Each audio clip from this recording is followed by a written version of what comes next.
Yes, first we can start about the journey where it all started in training. Shout the Bar. She was an incredible race filly herself, incredibly talented, dual Group 1 winner. I thought she had an amazing constitution for racing. She was incredibly tough.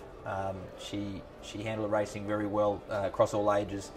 Trained on from successful racing early, weight for age winner. She was just a beautiful mare to have around the stable. I guess that was the starting point for this particular journey, and I think that went on to when you first saw this colt on the stud gate I at saw Coolmore. him at Coolmore, and I just said to Adrian, if ever a mare has stamped her foal, she stamped Shout the Bar. And he just the way carried himself, and he was so light on his feet, and he sort of moved like a panther.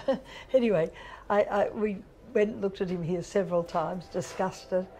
And, you know, values have changed. Of course, the price, if you were trying to buy a luxury yacht or a beautiful home on the foreshores of Sydney, you'd be paying in the many, many millions. And it's exactly the same with the yearlings.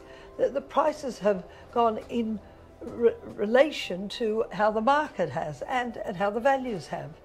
And we believe that he was the colt of the sale, and we had to be sort of strong to get him. A beautiful colt.